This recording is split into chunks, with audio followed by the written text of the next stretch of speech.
I am joined by Crim, aka the Asian Avenger, a Magic the Gathering streamer, a phenomenal content creator over at MTG Goldfish, and I think a Marvel fanatic, someone who has played this game before, but has not played it in an extremely long time. Crim, welcome to the show. What is your previous experience with Marvel Snap?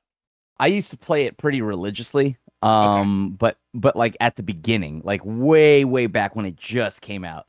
I think there's a video of me somewhere at MagicCon Vegas where they bust in the door wondering what I'm doing so long, right? Like in the bathroom, and I'm just sitting there playing Marvel Snap on the toilet. Did you know But they added a title that just says "I am on the toilet"? no, I did not. I see like oh man, I don't even remember all the titles. Yeah. Like, geez, like they it's been so long though. Like I think Conquest Yeah. had come out, but even by the time Conquest had just come out, that was when I last played. That was towards the tail end. I was already trailing off at that point. So, I mean, I don't need to explain the basics of the game to you, the locations, how many cards are in a deck. You know all that stuff, but what you don't know is anything about anything that's happened since then. And that No. means, yeah, that means we can jump right in to our first card that you're going to rate. I don't know how familiar you are with this. We are pretty generous with just like thumbs up, thumbs down. Really what we're here for is why you think the things that you think about the card you're looking at. And the card you're looking at right now is Brood, a 3/2 with an on-reveal ability that adds 2 broodlings here with the same power. So you're using 3 out of the 4 spaces on your location. But in exchange, you get 3 units.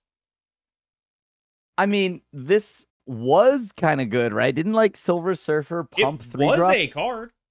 Yeah, that is correct. Did this somehow get worse? I mean, like Great I question. guess. I mean, from what I remember, I think this was good. So I don't see a problem with why you want to add, like adding 2 units to the same spot, conveniently all the same cost, same power is usually advantageous. So I'm gonna go with it's pretty good still. Yeah, that was basically a confidence check. I wanted to see if I gave you a card you were familiar with that was good, if you'd be like, yeah, it's still good. That's going to inform how I approach the rest of this, by the way. So the next time you see a card that is good, keep in mind that I said that. Okay. Brood is still a very good card. It is limited, right? Like, it is a Silver Surfer card kind of only. It is a Silver Surfer card. It is a Patriot card. Those are kind of the only things it's played in. It used to be a fairly dominant card, but several support cards for it have been nerfed. Now it is, I would say, far more niche, but it is definitely fair to call this a good card. Okay. I was like, hold on. Did something get worse? Like, why is this card bad? Right. I was a confidence check. I'm trying to see, like, if you're going to sit here and be like, oh, man, something changed. Therefore, he wouldn't be asking me about this otherwise, right? That was, Yeah. that was kind of where I was going with that. Although it has to be pixel variant because the pixel arts were the best in the game. So Okay, well, now my entire audience hates you, but I respect your opinion. Next up is Sauron, a 3/2 with an on-reveal ability that removes the abilities from every ongoing card in your hand and in your deck.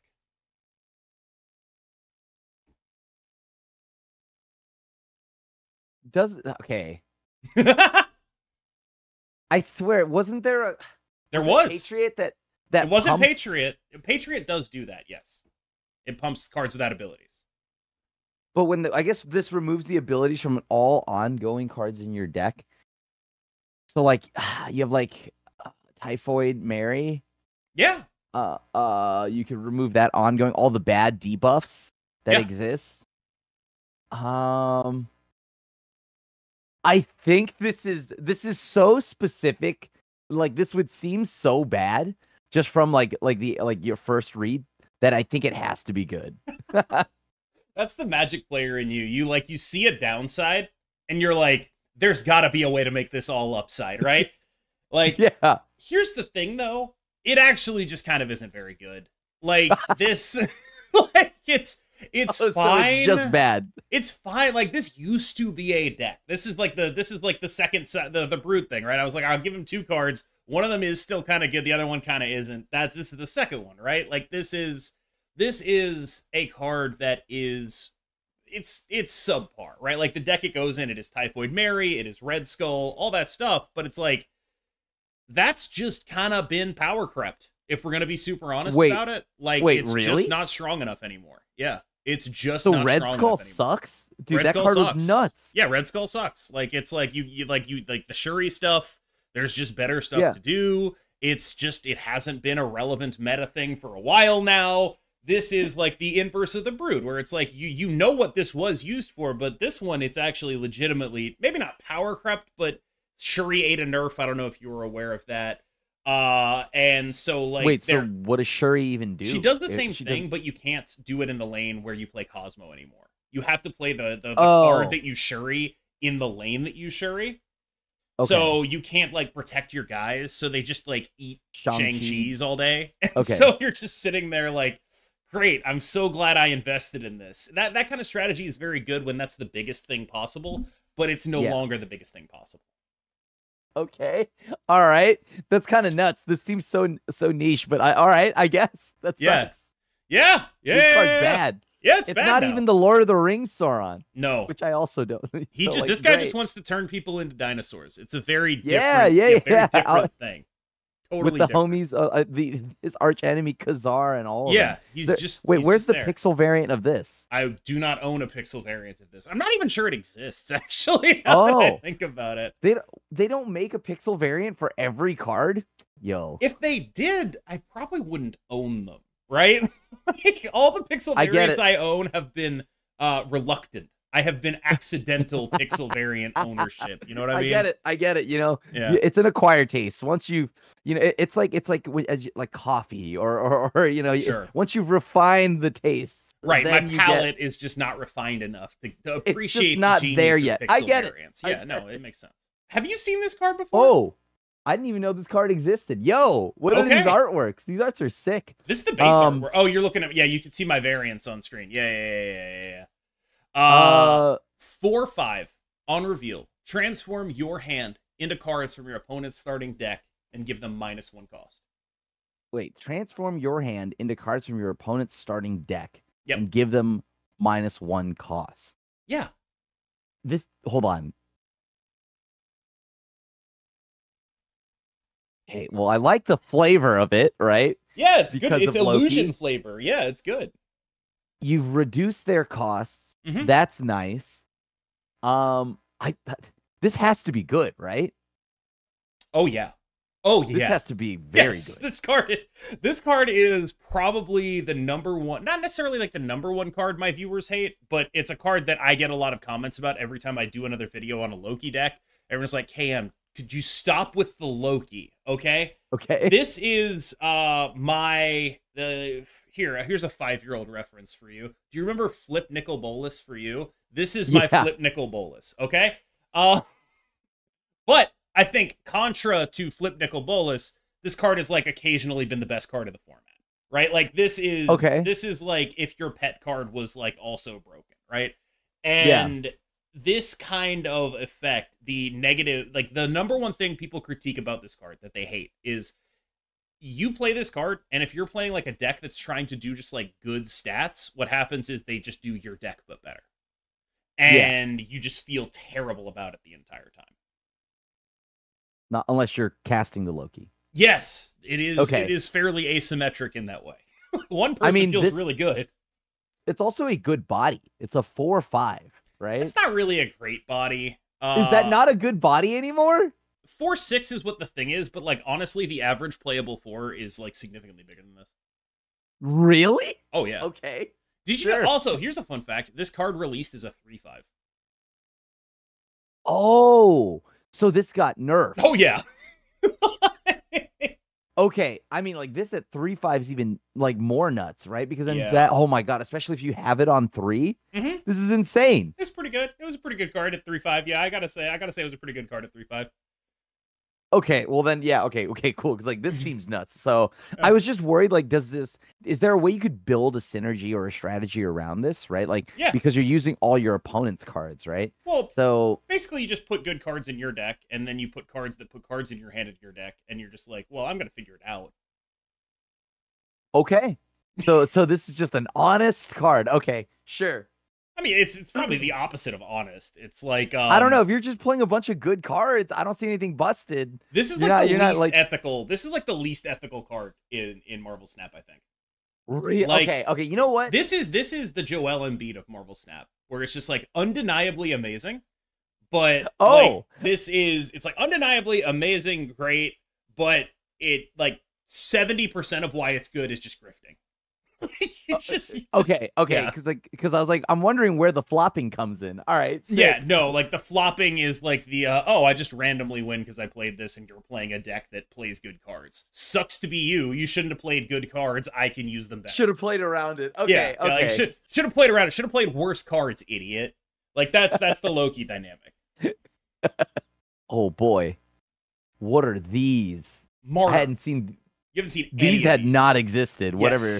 Yes. Martyr is a 1/5.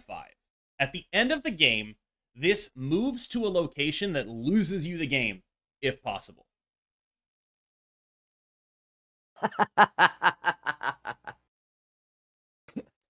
Hey, I love that. It loses you the game. It's amazing text to have on a card. It's like, I totally understand what they were going for here. It's such a cool-ass thing to do. I think this has to still be very good. It's a 1-mana 5-power. And even if you move to the lane you are losing, that doesn't mean you're losing by much. Maybe you're losing by 2 or 3. I think this has to be good. Dude, we finally got someone with this. No, this card sucks. I put it on all these tier lists to try to get one person to say it's good. I have finally succeeded in getting one person to say that it's good. This card is terrible. It is awful. I think you misread it a little bit. I think you misread it a little bit. It moves to a location that loses you the game. It's not like, oh, I'm going to lose you this lane. It's like, oh, you're winning 2 lanes and I'm in one of them. I'm going to the one I'm going to another lane. I'm going to lose you the game.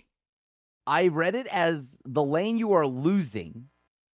Right? Okay, so then it moves you to it moves herself to a lane where you lose the game at the end of all of that. Okay. Yes. It's Captain Marvel in reverse. It's like, I am going to lose you the game unless you prevent me from moving if I can. I guess okay, so but isn't there ways to like prevent that? Yeah, I don't know, like Professor X. Yeah, absolutely, Professor X. So like I think that there's a way you can totally build around this, right? Yes, you could. And I think if you played Marvel Snap, you specifically would. I think it's a you kind of card. Yeah, it definitely screams like, oh, I gotta try. Right? Yeah, you gotta try with this. Yeah, like that is like the kind of card where you look at it and you're like, all right, look, because again, this is Magic player brain, right? It's like, look, there has to be a way to turn this downside off and make it awesome for me. Like that's what Magic is about a lot of the time. What about oh no, wait, no, hold on. I was like, there has to be a way. Isn't there a way to blank abilities? Yeah, totally. But is it worth investing in that to only get the reward of a 1/5? But like in Marvel Snap, if I recall, you can remove abilities. Sure. And have it just and make sure that it's just in the lane that you're gonna remove the abilities from. And then it's a 1/5. Yeah, absolutely. Like this has to be good. Outside of you getting just like blown up by a Killmonger or something like that. That's the other thing though, right? Like if you're removing abilities from stuff, right? Would you rather remove abilities from this or Red Skull? But this would be in the same deck. Sauron doesn't hit this. It's not ongoing. So like you have to actually target it. You have to like hit it with a 0. And then it becomes like, is that worth investing in? And then you end up in a situation where it's not worth investing. Why not? Because it's a 1/5. For 2 mana or two balls, you would have for 2 balls, power. You can make Martyr. All it requires is 2 balls. All balls, dude. 2 balls, and then you're like 0 this, and you've got 8 power in a lane. Oh my god, 8 power? What am I gonna do about it? What am I gonna do? You have 8 power. Is this Boomer Snap? Like, hold on. Yeah. This is Boomer Is analysis. that not sick? Like, no, it is not sick. That is not sick. Why? Because it's not worth it. Like, the squeeze isn't worth the juice. The squeeze isn't worth the juice. You're investing in this. A, it could get Killmongered, but B, it's like you're investing in this in a way that it's like, all right, so you got 8 power for cheap, right? but how does that impact your card economy, right? Like, you use 2 cards to get 8 power, your opponent might use just 1 bigger card and invalidate that entirely. And it's like, I'm building my deck to do this, and the payoff isn't worth the effort I'm putting in for it. All right. I have to see the card pool. This seems so good. Like, if you can get around it, like, you just got to cheat it or like cheat this ability. I do like that you landed on Professor X, though, because like that's the one place where I've been like, you know, I mean, like, I wouldn't play her, but I can totally understand how that would make sense. Because you can't lose you the game there, so right, it leaves you 2 lanes. Yep. No, it makes. And so she just stays, right? Yeah, she would just stay there if she's under the Professor X for sure. Whoa, they added Hercules. They did add Hercules. 4/7, the first time another card moves here each turn, move it to another location. First time another card moves here each turn, it has to be specifically moved, not placed there, right? Yes. So we're talking. Yes, we're talking Vulture. We're talking Dagger. We're talking Human Torch. Did they finally give the move deck support that I had been loving? I don't know. Did they? I don't know if it's a tier 1 deck, but God, I hope so. So like, I think this card is good. Oh, no. Bad news. So, way... I get where you're coming from here. One of the #1 things people critique about Hercules specifically, if they wanted him to be better, is they think he needs to cost less. Because the fact that you're using your turn 4 on a setup piece sort of really damages how that deck wants to play out. And so one of the things the move deck still sucks? Oh, yeah. Oh, yeah. No! I guess that was wishful thinking because I was oh, come on, finally. I loved my move deck. Oh, no. Yeah, no, this is, it's not great, right? Like, if I were to say there was a good move deck, which I wouldn't say that, but if you wanted to play one, it would be one involving, like, using bounce cards to, like, replay your Iron Fist type stuff. So, like, you bounce your Iron Fist, your Human Torch, you replay all that stuff, things like that. Like, that would be the one I would say, like, actually makes sense right now.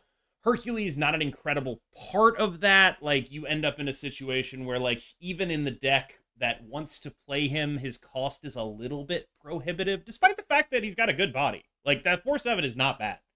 And it's just one of those things where he ends up being a little bit superfluous to his own archetype, because they said their design goal when making this was, we want him to be more expensive because we want to figure out what an expensive good move card looks like. And what they learned was it does not look like this. That is what they learned. Does Heimdall still only move things to the left? Yeah, he does. Damn it. They should just allow you to choose left or right. I wonder when the first time they're going to make a, like, choose mechanic is. Yeah. Because I don't really... Like, I get why they don't do it, because Marvel Snap is so mobile first that the cards just do the things they say. There's no, like, extra button pressing or whatever. But I do think that if Heimdall could choose left or right, he would instantly become an incredibly powerful card. Like, that would be a really scary thing to deal with, I think. They should have it. The move deck deserves it. I love my multiple man and Hulkbuster armor.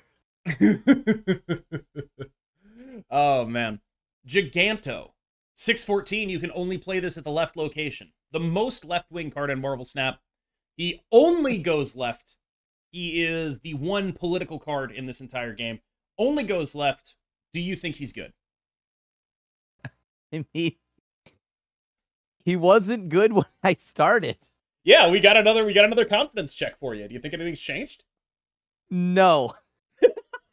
Okay, why? Why don't you think anything's changed? I mean, you can only go to the leftmost location. Like, that's a bit, I don't know. It seems restrictive unless you're able to, like, what now, bounce him somewhere else. No. You're right about this. I'm not gonna let you, like, talk yourself out of it. He's still bad, right? Yeah, he's still bad. I mean, like, there are hella decks that are good that play him, but that's kind of not really, like, it's not really fair to be like, oh yeah, he's good because he goes in a deck that entirely ignores his restriction 100% of the time, right? Like, it's that's also RNG. Yeah, essentially. Like, it's not really fair to be like, oh yeah, he's the reason why that's good. He's not. He's just a generically large body that they sometimes want to have in the deck, right? So yeah, no, this card is still bad. I just wanted to good. throw another. I just wanted to throw, like, sometimes you just gotta check, right? We've shown you new cards, new cards, new cards. Sometimes you just gotta be like, hey, do you remember this? Is it good now? Sometimes you just gotta throw the curveball. You know what I mean? I think the problem is, like, if I see a bad card or something that's very niche, I always want to think it's good. But this one has just always been bad. Okay. Well, luckily for you, the upcoming cards we have on this list are like, you're gonna have a ton of fun. You're gonna have a ton of fun. Let's get to it. Okay. Ooh, Hit Monkey. Pixie. On reveal, shuffle the base costs of all cards in your deck that started there. So what she does is the remainder of your deck just randomizes their costs. But to, like, only costs that are currently in the deck. Correct. Okay, so if my entire deck is like 1, 2, and 3, it'll only be 1, 2, or 3, not like 4, 5, 6 randomly thrown in there. It swaps. Okay. It swaps them around. I think this also has to be good. This feels like such a build around card. Okay, tell me why you think it's good. It's such a sweet build around card, right? If you're able to, like, I feel like this spawns an archetype of cards or a deck, right? Where you could easily maybe move a bunch of like RNG some of your 6 drops down to lower drops. Like, you either just do like 1s and 6s, and then some amount of those 6s become 1s. Yes, that is exactly correct. Yeah, that is. It has spawned a relatively new archetype, and yeah, that's exactly what it does. I will say, all right. I will say you're like a tiny bit off. It's not necessarily 1s and 6s. What ends up happening is, like, you're doing like a fairly normal curve, right? It's a little bit of a lower curve than normal, but you do, like, you know, they typically look like there's like 2 to 3 1s, a couple 2s in there, and then it's like, you know, 4s, 5s, and 6s. And it turns out if you swap a 5 and a 1, that's also amazing. So it doesn't have to be like, it doesn't have to be 1s and 6s. You could just like make a playable deck, and then also when you play her, you get 1 cost 5s. And it's like that's how she ended up being used.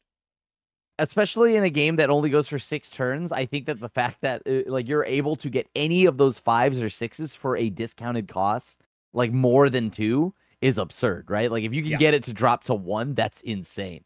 Yeah, so that is exactly correct. Okay.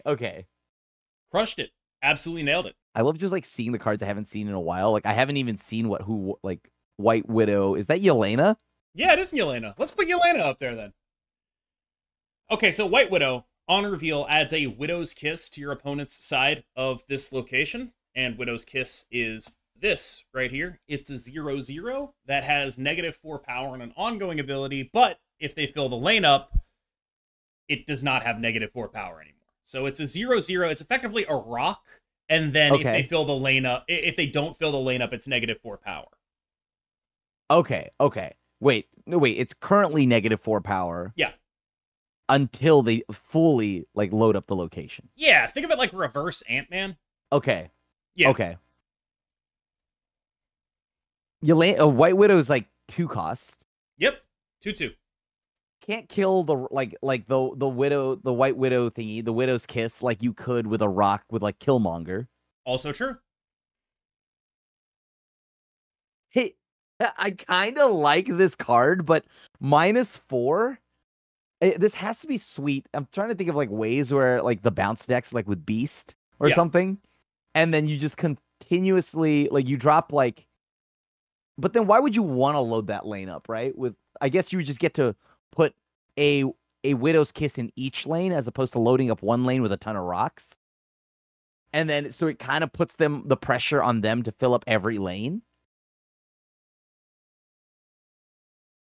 I think this is bad. Ooh, okay, so I don't really know how to grade this one, because this is a card that is pretty universally agreed upon to be good, right? Like, no way. Yeah, I mean, like, giving your opponent -4, like, it's effectively, the way to think about this, like, I said a reverse Ant-Man. It's Lizard, but with a higher base power. And also it clogs them. So, like, when you think of it Yeah, it's like basically... And it forces them to fill the lane up, so that is nice. Yes. I'm just not sure what like -4... The reason, I guess the counter argument is, like, I'm not sure what exists now, and I'm not sure how much -4 matters. It's relevant. Because... It's relevant. Okay. So -4 and taking up a space is very good. Like, that is a good thing to be doing. However, like, this is why I said I wasn't sure about grading. Because this is, like, probably one of the top 5 most played cards in the top ranks of the game right now. Like, this is a card that is in a lot of decks. But here's the thing. Of those cards, it is the only one with a win rate under 50% in the top half of Infinite. So, in the top half of Infinite, this card, of all the most played cards in the game, is the only one that when you put it in your deck, you are winning less than half the time. And so I don't know how to grade this because I do think she's good, but I also think like that kind of number says she's very overplayed. And so I don't know if I should give you, like, we don't really keep points here. It's kind of like whose line is it anyway? But like, I don't know if you get points or don't get points for that because I can't tell if, like, she's obviously very good, but she's also very overplayed. I don't know if like is she the direct correlation, the reason why these decks are losing? I don't think so. I think she's just like, in a bunch of stuff. I mean, maybe she's overplayed because I don't think, as I read the ability, right, it just seems kind of like I spent 2 mana or two balls, then take to clog 1 spot, which is nice, to give -4 on top of that, and like the implied pressure of them to fill that lane. So like that's obviously a really good rate for 2 mana. Yes. But I just don't know if that ability matters. Like the clogging and all of that. Like let's say I guess I just don't know what cards look like stat-wise right now. Like this is an above rate 2-drop. 2, like getting 6 power for 2. Very good. I mean, I meant like on the opponent's side. Like how easily can they outclass the -4? I think the way to think about this card, I think one thing that'll help you think about it is this is a great lane to Professor X. Because you lock it off and suddenly it is a 2/6, right? Just a great lane to Professor X. And the other way to think about this is, you can play this on 2, but you can also play it like on 5. Right? You play like a Debris and a White Widow. And then if they played a card there, well, okay, it's fine. You don't get the White Widow proc, but you still fully clog them early, right? And there's no downside to it the way there is with a Green Goblin. Where like if they fill up that lane, the Green Goblin stays on your side. The White Widow, it's like you're still getting the 2 power. And so I think that's like kind of why she's a good card. If that those are the two. But it sounds like she's better in a specific deck than as opposed to just throwing it in every deck. I think it's both, kind of, right? Like, if you'd play Lizard, I think there's usually a coherent argument for playing this. And if you are playing a clog-oriented deck, and those do exist now, you are definitely playing this. Like, I don't know if Lane Lock got better, but I think that was a fun deck to play. Maybe I'd play that there. Oh, and like, Clog is a real... One of the things that interesting things that happened in Marvel Snap is like since over the last 4 or 5 months, a metagame that is real has developed where there's like these mid-range decks that then lose to combo decks that just go bigger. And the way people have figured out to beat those combo decks is lane lock stuff. Because if you can't play your cards, you can't combo me. And so this is like, honestly, this is like the Grixis control of Marvel Snap. Like this is the like, it is an actual part of the metagame that is meant to beat a specific type of combo deck, and White Widow is a part of it. Okay. So yeah, like that, I could see her being a build around in a deck that already does a lot of clogging. Yeah. Or not a build around, like not a build around, I mean a piece in a deck that like is about clogging. Sure. Like lane lock, that makes sense. Yep, that's what she does, and it's a pretty powerful deck right now that's been well positioned for a couple weeks. And so she came out right at the right time for her, basically. Perfect. I mean, because but like, is she just played across the board, like in every deck? In every deck, no, but she is one of the 5 most played cards in the game at top 50% Infinite. Wild. I mean, you know what? There's a reason why I'm not top 50 in Infinite. Havoc. A 2/0. After each turn, you lose 1 maximum energy, and this gains +4 power.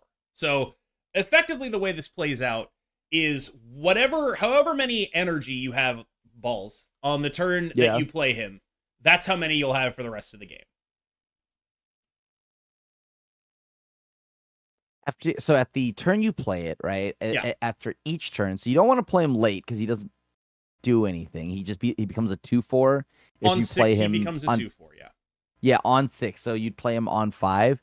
You play him on 2, then you just never. Well, actually, wasn't there a card that bounces?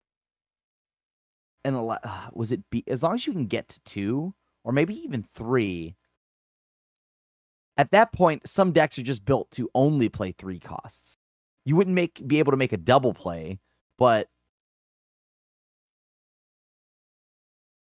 that downside seems a little scary.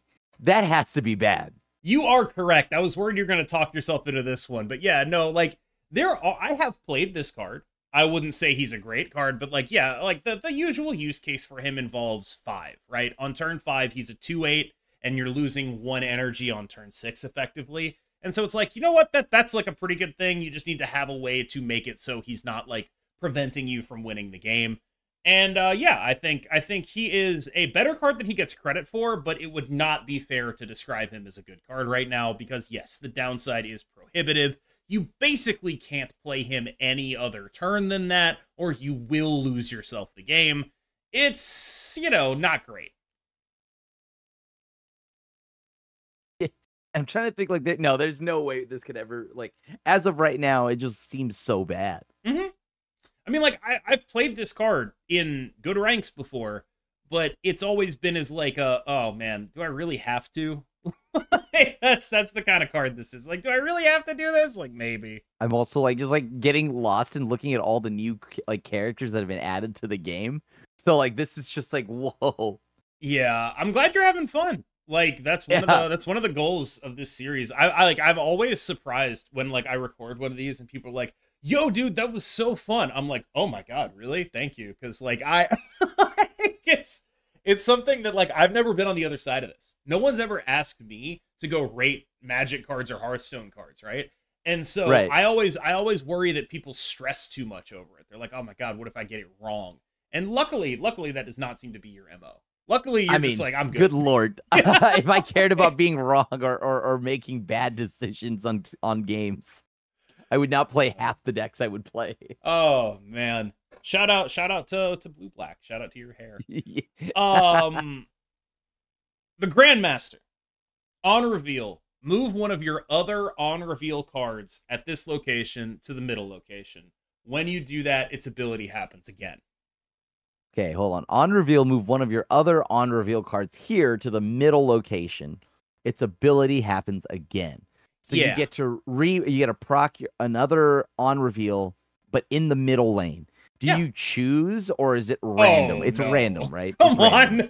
Okay. All right. Yeah. Just had to make sure. Okay. So you move at random one of your on reveals to the center lane, but does he have to be in the center lane? No, he's in whatever lane the on reveal you want to move is. One of your other on reveal cards here to the middle location. Yeah, so what you do is you have something on the left, you play him on the left, that card moves to the middle location, its on reveal happens again.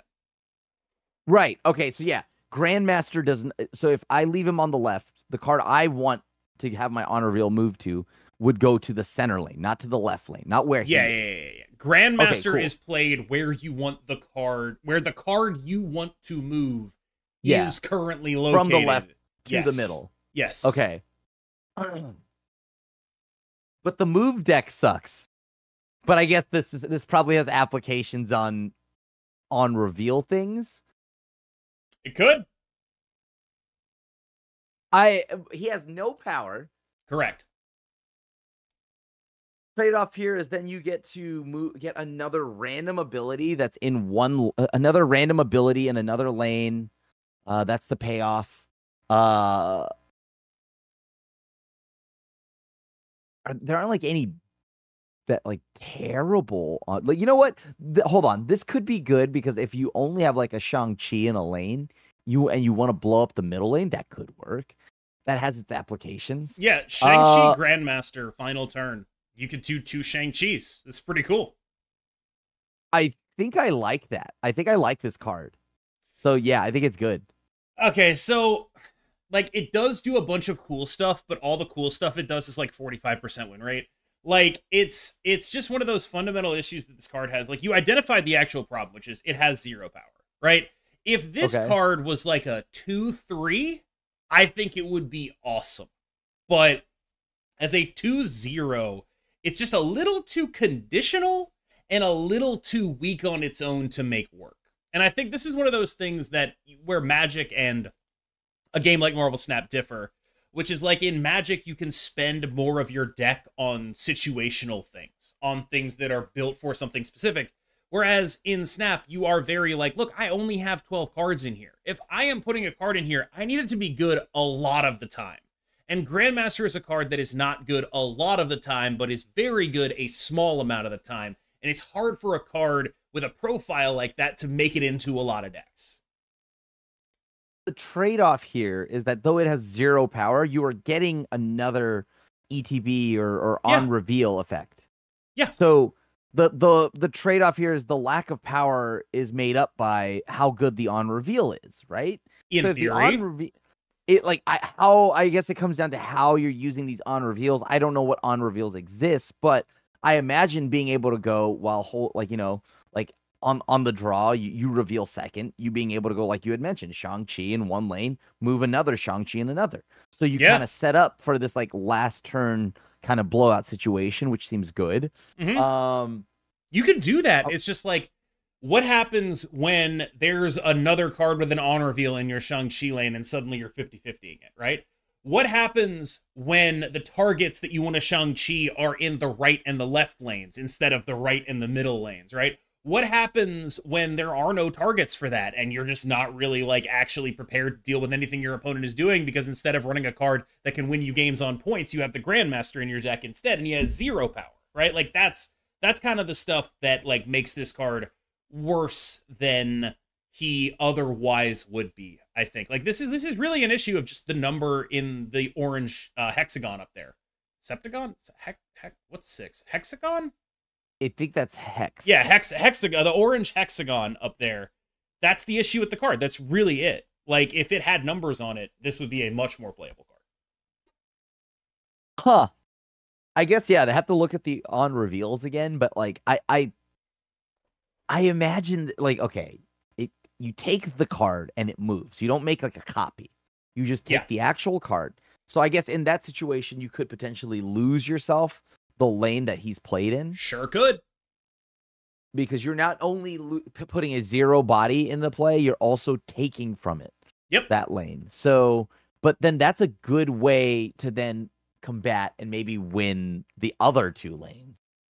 Right? It's an undeniably cool and exciting card, but just on every win rate stat, it has not reached a reasonable number since release.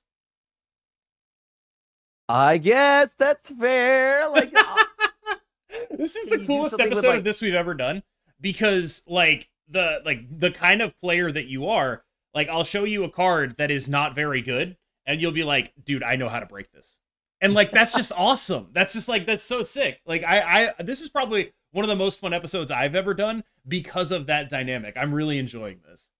I mean, I do brew some bad things. No, it's not even like necessarily you brew some bad things. It's like just that mindset is what you need to be a brewer in the first place, right? Like you have to think like I actually, KM, I know better than you right now. Like you have to be able to think that. No, but you have like you need to be able to be like, look, I do not care what the consensus on this is. I don't care. I can do something with this. And I think that like that is really admirable, actually. I think that's just my Magic player. I mean, yeah. I'm like, I keep looking at this card. I'm like, you're like, dude, I'm gonna break this. I've got this. At 2 mana, this thing is like, it's not even that much of an investment. It's but only 2 balls. The 0 power. Okay, yeah, but like, I feel like there's got to be sweet counterplay. Like, what if I go this in turn 4, like put it in like a storm lane? Could that do anything? there's probably more efficient ways to actually accomplish the thing you're trying to do there. But I mean, there are, but yeah. redundancy, right? Yeah, I mean, like, if you wanted to, what you could do is play a 3-2 on 3, and then a 2-0 on 4, and then how are you winning those lanes again? Easy. I lose the lane that the well, Jeff Vision. Oh, for sure. Vision, obviously staple card that everybody thinks about. Vision is actually really good now. I don't know if you're aware of this. Oh, yeah. Oh, great. Vision's like a really good card. And this is why. Yeah. Oh, yeah. That's what it is. All right. Well, I guess yeah. Okay. Okay. I guess this card sucks. All right. Here's one for you. This is when we talked about, like, there's just a bunch of other more efficient ways to do, like, whatever storm garbage you want to do. War Machine on reveal. Until the end of next turn, nothing can stop you from playing cards anywhere. So you could play in a storm lane? Yes, you could. Damn, storm sucks. Damn.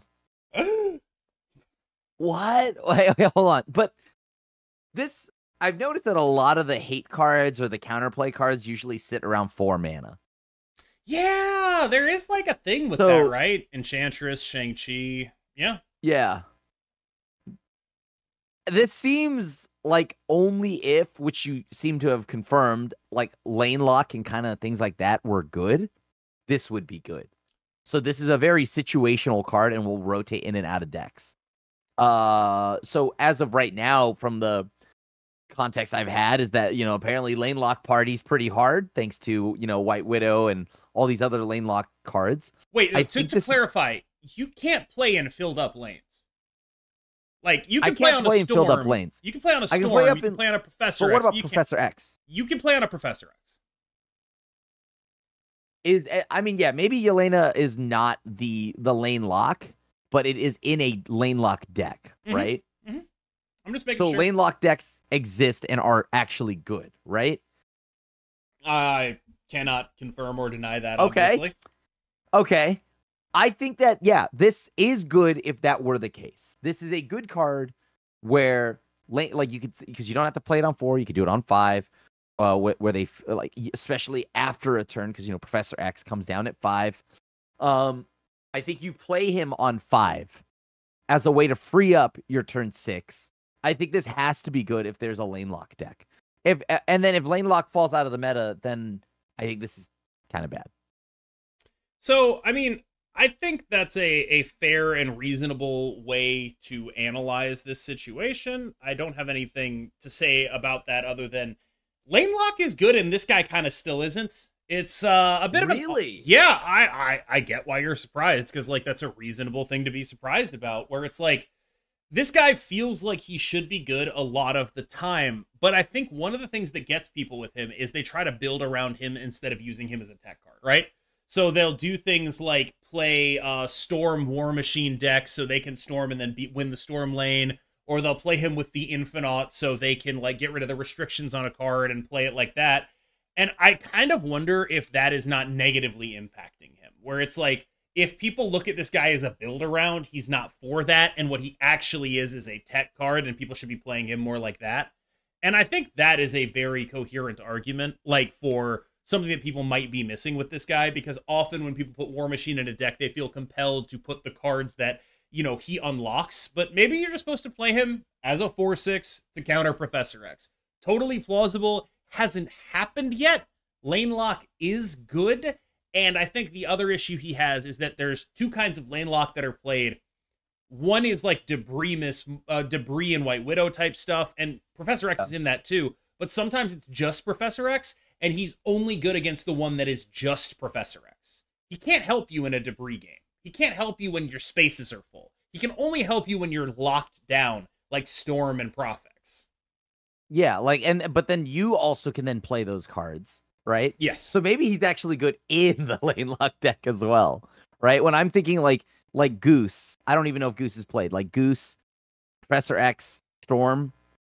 Yeah, so that's not really what they tend to look like right now. Like, Storm and Goose are not on the same level as Professor X in terms of locking stuff down right now. Like, the The Professor X is like the premier version of that effect, and the other two just aren't really a thing.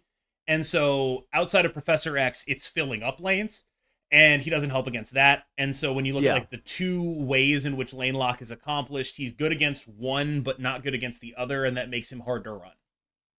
Okay. So he's bad no matter what. I think there's a world in which he could have been good, right? Like, there's actually a world in which he is good, or at least worth running. It's just like, right now, I think he's too sort of held back by the fact people try to build around him when they put in the decks. And if they just ran him as a tech card, he might be a little bit better. I mean, yeah, he should be a tech card that also just happens to benefit like you all as well. But then maybe it's time you dust off the storms and the gooses. You know what I'm saying? I think that's the problem. All right, there's not enough storm and gooses, geese. And that is the problem. That's nailed it. That's got to be it. We fixed it. We fixed it. We broke the meta. Yeah, we finally broke it. You have mentioned a desire to see cards that choose their effects in Marvel Snap. You've brought this up a couple times, and this is the closest we've gotten. This is Nico Minoru.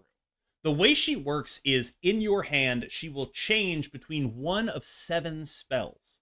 Each time you see that spell, that is the last time you're going to see that spell that game. So you have one turn to play it and get that spell effect. If you wait, it will change. So here are Nico Minoru's spells. They are random. There is no order. You will just see what she is in your hand, and then you can choose to play her. Okay, you ready? Okay. After you play your next card, it becomes a demon. Demon is a 1/6. So it turns your next card into a 6 power card. I remember that. After you play your next card, destroy it to draw 2 cards. I should note, this is played in a Venom deck? This is the only draw 2 effect in the entire game. Pot of Greed, got it. Yeah. After you play your next card, move it 1 location to the right. That is the reverse of Iron Fist. Yeah. After you play your next card, give it +2 power, so Forge. After you play your next card, replace that card's location. After you play your next card, add a copy of it to your hand.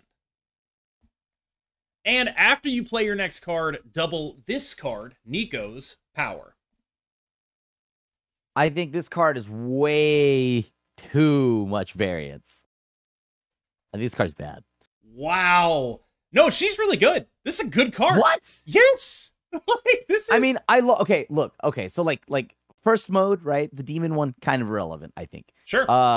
The second one, Pot of Greed, because there is the Pot of Greed effect. Yeah. I think like maybe you could play this in like a Venom style Carnage, eat your own creature style deck, right? Absolutely. Great. The other modes, I'm trying to think through them. So you have the Scarlet Witch effect, you replace the zone, you get the Forge effect, and then you get there's what, like 6 abilities, right? 7, right? There's the Iron Fist effect. Yeah. There's cloning vats. You get cloning vats, and you get double her power. I think of them. Like, you're saying this is a generically good card too? Like, this is just played through a lot of a lot of decks.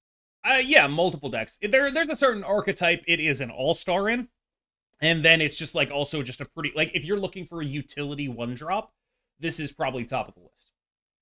I mean, yeah, like it has utility because it's modal, it's nice. But sometimes, I guess, you know what? I guess I worry a little bit about it because there are 7 modes and there's only 6 turns, and it refreshes, right, at the end or the beginning of each turn, whatever. Beginning of each turn. But like, it's not like it's refreshing on the battlefield. Once you play it, that's the spell you get. And then once you get that, basically, it's text changes in hand. Yeah, I've seen that with like Hearthstone. Yeah, cards. Hearthstone does that. Yeah, and I guess my thing about those cards have always been they're too random. Yes, but like, here's the thing. Let me walk with me, okay? Okay. You're playing a Carnage Venom Deadpool deck, right? Just walk with me. Yeah. All right. Carnage, Venom, Deadpool. Obviously, if you get draw 2 cards, it's the greatest thing on earth. You get your free Deadpool back to your hand. You double his power. You draw 2 cards. That's broken, right? Yeah. Okay. So this also good with Deadpool, giving it more base power so that you can actually get extra abilities on it, right? Yeah, extra doubling. Yeah. Replacing your locations is just a solid utility piece. You don't always need it, but it's useful some of the time.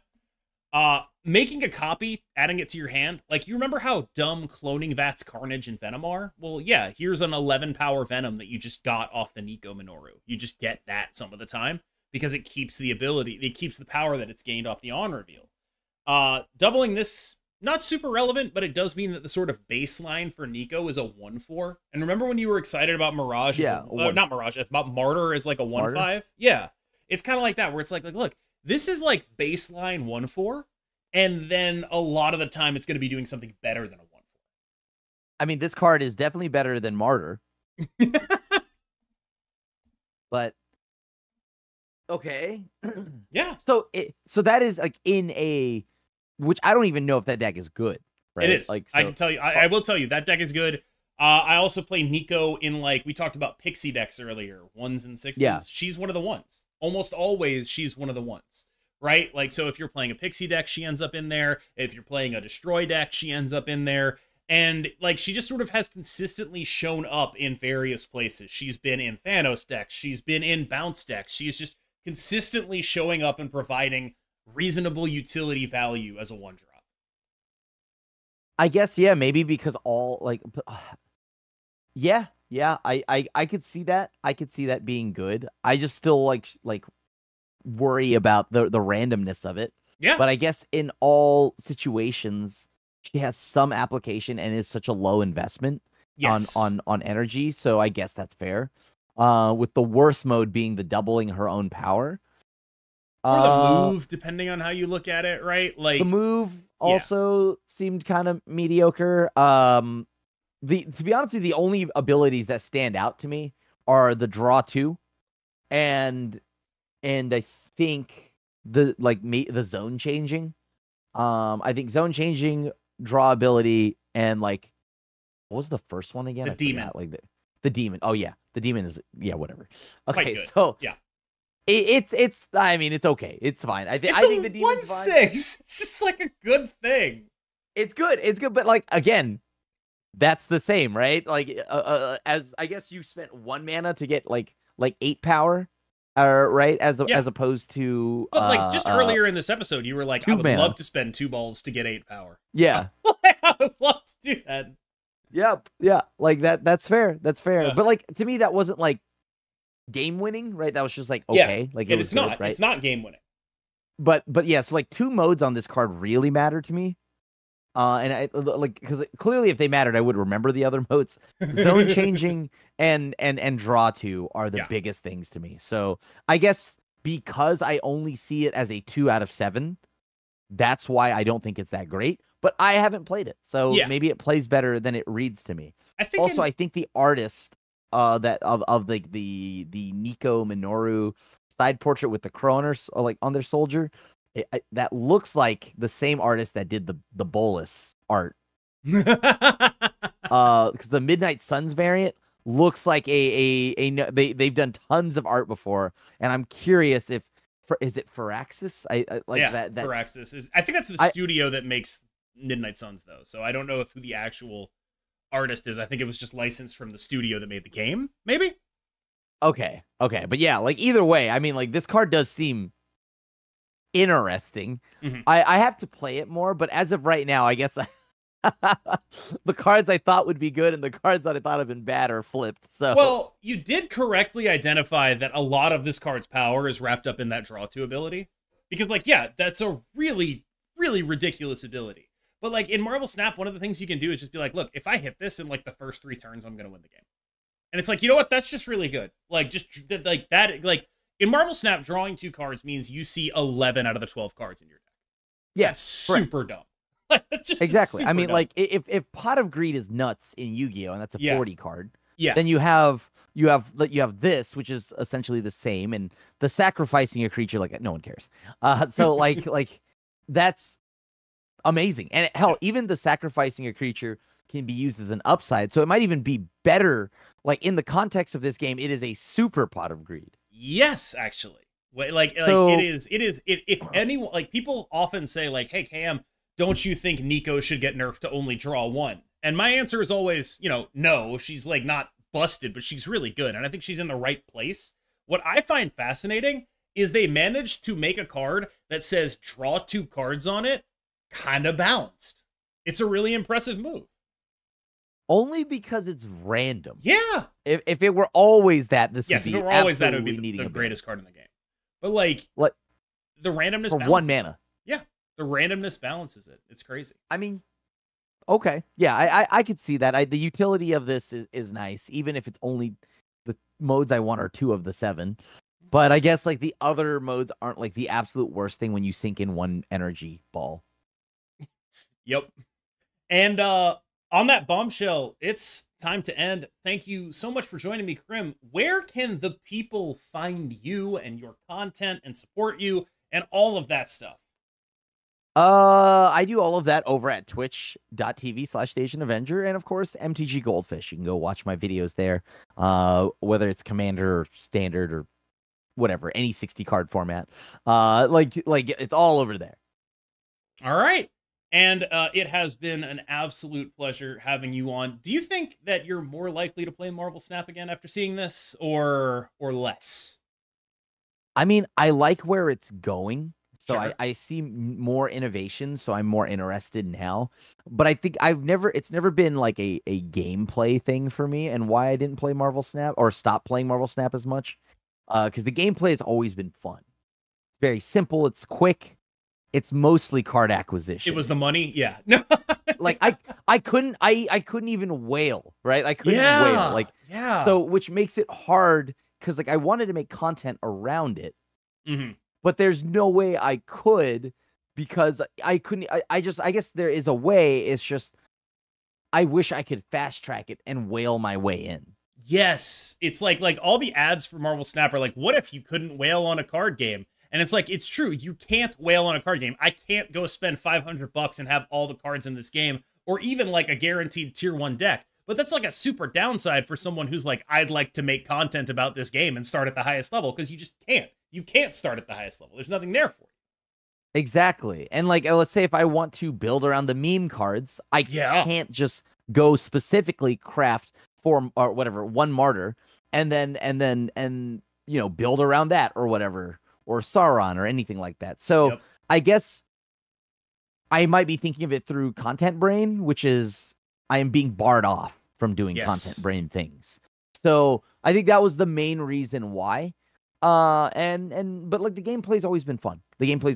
So like example, I'll want to log in and I'll want to play, but I won't be able to get this card unless I naturally get it. That is unfortunately accurate. The monetization of Marvel Snap does leave plenty to be desired, in my opinion. And with that, I think we actually have to sign off. Thank you so much again to Crim for agreeing to show up on this channel. And of course, please do check him out on his twitch.tv/TheAsianAvenger. Last time I was there, I mean, I won't say I'm why, but last time I was there, he got like 250 subscribers. So like just in one day.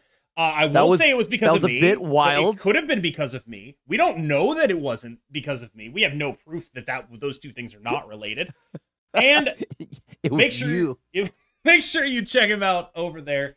As always, thank you to everyone who made it this far in the video. Remember to like and subscribe if you like seeing content like this. I've been Cam Best. You've been phenomenal. I'll see you in the next one.